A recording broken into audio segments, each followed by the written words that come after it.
Thank you for joining us today for Digging for Truth. I'm your host, Henry Smith. Who was the Pharaoh of the Exodus? For centuries, this question has intrigued and baffled scholars and laypeople alike. To help us explore the question and answer the question, who was the Pharaoh of the Exodus, Dr. Douglas Petrovich of the Bible Seminary joins us for a two-part episode. We'll be talking about the Exodus Pharaoh. Doug, welcome to Digging for Truth. It's great to have you on the show. Thank you, Henry. It's great to be with you here today. Well, we're excited to have you on the program for the first time, and we hope to do more with you and draw on your expertise. Now, speaking of that, since you are coming on for the first time, what I always like to do is give our guests a chance to tell the audience a little bit of their backstory so they get to know you a little bit. So I'd like you to do that. Could you share with the audience for a little bit, give them a brief bio of your background and your passions?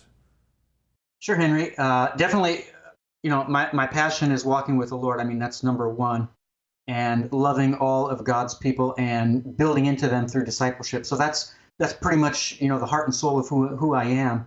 And God's really guided me into this area of biblical history and biblical archaeology, which has become just a great area of passion, and I've loved to learn everything I have, and really it's exciting because I'm constantly realizing how little I know, and so I'm trying to learn more all the time. But I received a Bachelor of Arts degree at the Moody Bible Institute in evangelism, and then after that I did a Master of Theology and a Master of Divinity at the Master's Seminary, which is in Southern California. And then after teaching for 10 years, we built a seminary from scratch in Siberia, Russia.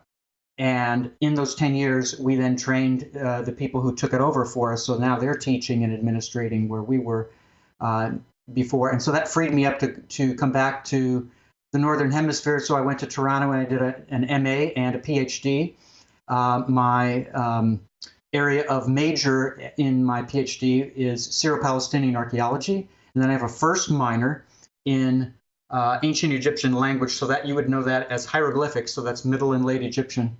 And then my second minor is in ancient Near Eastern religions. Well, that's wonderful, and we should tell the audience that you and I met each other in Israel at the Hatzor excavations in 2007. And so that is our connection, goes all the way back to that period of time. So as part of your story, God exiled you to Siberia, huh? So you had to learn how to speak Russian. Exactly. And, I was also asked not only to launch the seminary where I was academic dean and I taught, but I was asked to be a church planting pastor. So I had to learn Russian quickly so that I could get to the place where I could preach on my own. So by the time I left, I was excited that I was actually preaching right into Russian with my Greek Bible in my hands, going straight from Greek to Russian with no helps in any of the other languages. So that was pretty much the greatest thrill I had over there. Yeah, I bet. Well, I can certainly say you're a better man than me when it comes to that. That is fantastic.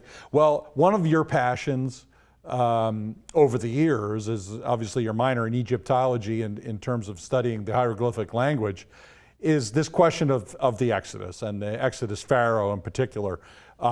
Now, you and I agree, and the Ministry of ABR and you agree that the date of the Exodus should be 1446 BC, and we've laid that out in other episodes. We'll refer that audience to that. But what we want to do is situate that date in Egyptian history. This is called the New Kingdom period, and specifically the 18th dynasty. Why don't we set the stage a little bit for what's happening in that time period leading up to the events of the Exodus, if you would, please, Doug. Sure, Henry. But let's start a little bit earlier, a lot earlier, in the 12th dynasty of Egypt. That's the dynasty that's connected to Joseph. And all of this is going to be coming out in my new book that's actually really close to publication. It's called Origins of the Hebrews, New Evidence for Israelites in Egypt, from Joseph to the Exodus. And there I build the case for the occupation that the Israelites had there in Egypt in the Nile Delta at a site called Avaris. And I'm not the first to connect Israelites to Avaris. There are many people, Bryant Wood included, in that line who make that connection.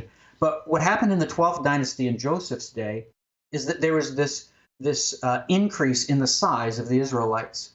And they were engaged in a couple of industries. One was a turquoise mining industry down in Sinai. That's one.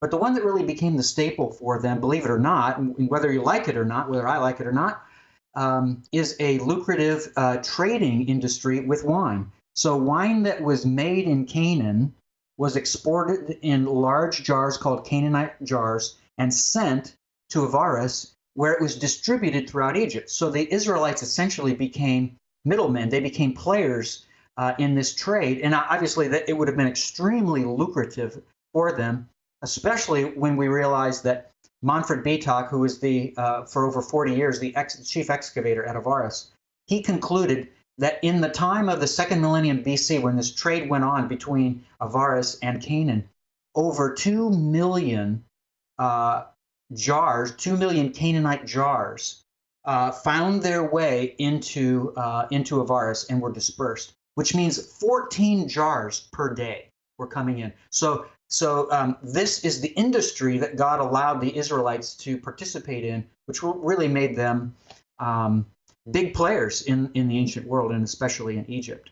And it sounds like a thriving group of people during this time until we get to the events that are recorded in the book of Exodus. Now, we have just about a minute to finish up the segment, believe it or not. Maybe you could set the stage for that for us, Doug, as we go into the next segment, if you would, please.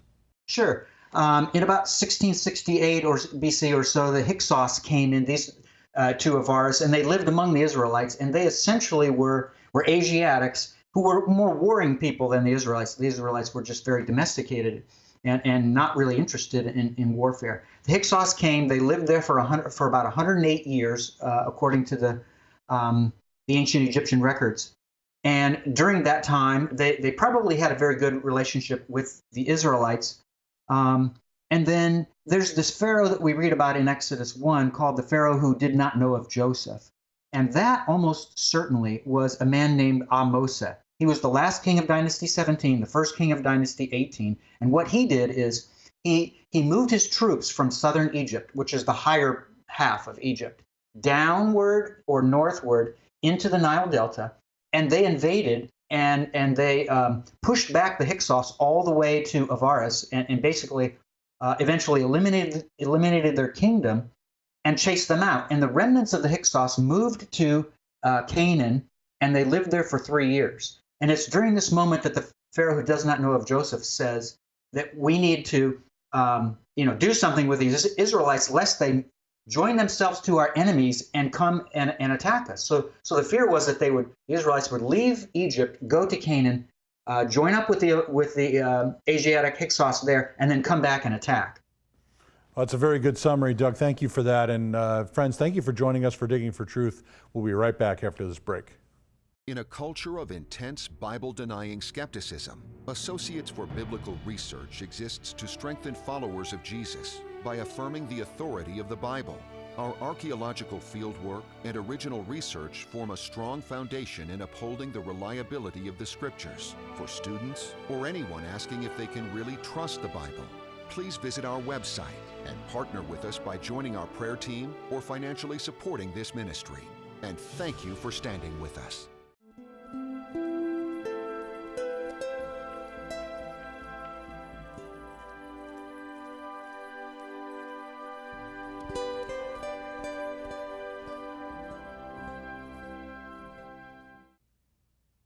Hi, welcome back to Digging for Truth. I'm Henry Smith. I'm here with Dr. Douglas Petrovich, and we're talking about the Pharaoh of the Exodus. Okay, Doug, we left off our last segment. We want to wrap up that a little bit, talking about the Hyksos and Amos. Please tell the audience about that a little more. Yeah, so it was at that time, in about 1560 BC, when the Hyksos were chased out and the Israelites were put into bondage, which means that it was about 114 years of slavery out of the 430 years that they were there. So this oppression began under Amos's reign, but during the time that he became what we know of now as the first king of the 18th dynasty. So same king, and there's just this easy transition from dynasty 17 to 18. And that's when the oppression started for the Israelites. Okay, very good. And that again is that reference you brought up in the first chapter of Exodus, a Pharaoh who did not know of Joseph. This is the one you're identifying with that. It's just to make sure I have that correct. That's absolutely right. Okay, so that fits one of the criteria that we have to talk about, because there's a lot of criteria to find the Pharaoh of the Exodus. That's one of them. You want to find out who that is. Another, criteria that we have to deal with is sort of how the Pharaoh fits with the life of Moses. We know that he murdered an Egyptian at the age of 40 and took off for Midian. So let's talk about that a little bit and just share your insights with the audience, please. Sure, Henry. He had to be the father or the predecessor. It didn't have to be the father, but the predecessor of the Exodus Pharaoh had to have a long reign, and he was reigning while Moses was exiled in Midian for over 40 years. So Moses fled from this unnamed Pharaoh who sought to execute him for killing an Egyptian, and we know that according to Exodus 2, departing from Egypt when Moses was fulfilling 40 years of age, according to Acts 7:23. Well, only after 40 years had passed, according to Acts 7:30, did the burning bush incident occur, which was immediately following the statement that in the course of those many days, the king of Egypt died. And we find that in Exodus 2:23. So what does that all add up to? How does the math work? Well, Moses died when he was 120 years old, according to Deuteronomy 34. Therefore, according to Moses' biography, the Pharaoh who preceded the Exodus Pharaoh must have ruled beyond 40 years. And there are only two candidates within dynasties 18 and 19 who fit this bill. One of them is Thutmose III, as the predecessor to the Exodus Pharaoh. The other is Ramses II. So only these two men fit this biblical requirement. Yeah, and it seems very logical to me from reading the text that's right on the money. We believe the Bible is the Word of God, and therefore that is our guide into leading us who the Exodus Pharaoh is. So we're going to skip over the arguments why the 13th century Pharaoh doesn't work. We did that in a couple previous episodes with your colleague Scott Stripling and my friend, our colleague together. So let's talk about Thutmose III a little bit, since he was so important in this time. Sure. And Thutmose III, he was he was called the Napoleon of Egypt by many modern scholars. It's because during his reign, he launched 17 military campaigns into the Levant, and the land of Israel is part of the Levant. It's the southern Levant. So during these campaigns, he was attacking cities and overcoming city-states and kings that were there, but he was pushing all the way against the borders of his ancient rival, Mitanni. So there were two superpowers of the day, Mitanni and Egypt. And he demonstrated during these 17 campaigns that he was the greater of the two superpowers. It's kind of like the U.S. and Russia, or the Soviet Union back in the day. Yeah, they were competing with one another to be the greater superpower. And Egypt was the greater superpower. We know this from the campaign that he launched in his 33rd year when he went into Mitanni's territory. He went all the way to the Euphrates River, and he took his forces down the Euphrates River, sacking and burning cities along the way. And he demonstrated that Egypt was the most powerful ancient empire. That certainly fits the bill, and not only in terms of the chronology that you laid out, but just the general sense you get from the text of what's happening in Egypt during that time period. Now, another piece of criteria that we have, we got about 2 minutes for this one, you could just lay this out a little bit, is the fact that the firstborn son of the Pharaoh has to die. So we have that issue. So whoever we identify as the Exodus Pharaoh, his firstborn son cannot assume the throne because he's dead from the Exodus. Mm-hmm. Yeah, and the firstborn son of Amenhotep II, as far as we know, he never gets onto the throne. So who is the eldest son? Well, the Egyptians, they were very careful about documenting things, and one of the things that they did is they made sure to list whoever was the king's eldest son. So this was a very important term, and Thutmose IV, who is the the Pharaoh that followed Amenhotep II, he never claimed to be the king's eldest son. And we know from an inscription that's on the paws of the Sphinx that he never had that distinction. And no other document throughout Egypt's history shows that he has made such a claim. There's one possibility that exists for the oldest son of Amenhotep II, and that is that he was a man named Thutmose. And a renowned Egyptologist named Donald Redford has suggested that probably this Thutmose died in infancy, which would, of course, fit the biblical description perfectly because he never rises to such a position. But there is a statement made that a certain tutor of a man named Thutmose claims to be the tutor of the king's eldest son, and so probably this is the Thutmose that is the child who died at the time of the 10th plague on Egypt. Well, that's excellent. We're going to actually, in our next segment, develop that a little bit more because you're just sort of getting into that description. And this is a really important part of the criteria for the Exodus Pharaoh. Again, the firstborn son explicitly dies in the biblical text, and that fits part of the criteria. Well, friends, thank you for joining us for Digging for Truth. Dr. Doug Petrovich is with us. We're very excited to have him with us because he's an expert in these matters and has identified Amenhotep II as the Pharaoh of the Exodus, and we'll be right back. Bible in Spade is a non-technical quarterly publication published by the Associates for Biblical Research. Written from a scholarly and conservative viewpoint, Bible in Spade supports the inerrancy of the biblical record and is a must-read for both the serious Bible student and anyone asking if they can really trust the Bible. Archaeological evidence, properly interpreted, upholding the history of the Bible. Subscribe today at BibleArchaeology.org. Digging for Truth is produced and recorded in the studios of Lighthouse TV, positively different television.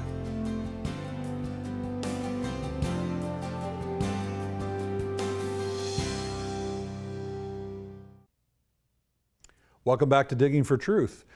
Who was the Pharaoh of the Exodus? Well, we think it was Amenhotep II, and Doug Petrovich, who has made the case for this Pharaoh as the Pharaoh of the Exodus, is with us today to lay out the evidence. Now, Doug, we were talking about the death of the firstborn. This is a key component of all this and really a critical part of the criteria. You already talked about Thutmose III having that long reign before while Moses is in Midian, but now we have this other criteria. Let's talk about it a little bit further, this inscription that you mentioned about the Sphinx and so on. I'll let you run with that, please.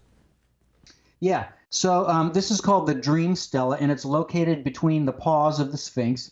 And it very clearly makes the argument, well, first of all, it describes who Thutmose IV was and makes it clear that he was not the king's eldest son. So that important title that this Pharaoh, this firstborn son of Egypt's Pharaoh would always take for himself, that title was one that was never included. But yeah, there is the statement in Exodus 4:22 where it says, "I will kill your son, your firstborn." So according to this verse, the king's eldest son had to die during this 10th plague on Egypt when this destroyer came to kill the firstborn of every person and every domesticated animal throughout Egypt, from the king on the throne all the way down to the prisoner in the jail. Yeah, it's extraordinary, it's sobering, but again, the trail of evidence and the work that you've done in investigating this really makes Amenhotep II, he fits the bill here. The son, his successor, Thutmose IV, not his firstborn son, and so on. Okay, so now, in terms of the Red Sea incident that occurs, a lot of people have the perception that the Pharaoh dies in the Red Sea. In fact, the old movie, The Ten Commandments, they actually get it right. Ramses goes back to his capital. Wrong Pharaoh, but he went back. He didn't drown in the sea. Right. Your argument is that the biblical text actually doesn't say that, and I'd like you to share that with the audience to look carefully at the text. Please do that, Doug. Sure. So it kind of works like this, Henry. Like most of you, I'm guessing, or many of you, you learned as a child in Sunday school that the Pharaoh died with his army in the Red Sea. But ultimately, when I realized that Amenhotep II lived beyond 1446 BC, which is the year of the Exodus, he lived long beyond it. He lived into at least his 26th year. And I accept the argumentation that he lived into into the 30s. So it was beyond 30 years, well beyond 30 years. What do you do with the text then? If he lives this long, does he really die? So being that, of course, I'm a teacher of Hebrew language, ancient Hebrew Bible, I decided I'm going to look at this more carefully. So I looked at some of the passages that talk about this. For example, Psalm 106:11, where it reads, "Then the water covered their adversaries, not one of them remained." So according to many people, allegedly Pharaoh, as the chief adversary, was among the slain Egyptians who died in this debacle in the water. But if Amenhotep II actually was the Exodus Pharaoh, then his reign would have ended abruptly during the year of the Exodus, or 1446. Right. But really, Psalm 106:11 never specifically mentions Pharaoh. So there's no reason to conclude that he drowned with his army. Only those Egyptian adversaries, as national representatives, who chased the Israelites into the sea, were consumed by the water. And since they were the task force dispatched on this mission, their defeat signals the demise of the entire nation. So we can understand the verse in that light. Yeah, it's very helpful. And the other verse is Psalm 136:15. And here you know, an article that you wrote years ago, you really do great work on explaining this to the reader. When I read through that, it just totally convinced me of your argument. But I'd like you to explain that instead of me doing that. Yeah, and that's one of my favorite verses to address, Henry. And of course, it's not a firsthand witness, right? The firsthand witness is Exodus 14:28 and that context. And it never says there that the Pharaoh died in the sea with his army. But the proof text that's used is Psalm 136:15, where it says, "But he overthrew Pharaoh and his army in the Sea of Reeds, for his steadfast love endures forever." So literally, the term there for overthrew is not actually overthrowing, like destroying or killing. It's he shook off. So the Hebrew verb actually states that God shook off the powerful Pharaoh and his army, who were like bothersome pests that God, decided need to just be brushed away.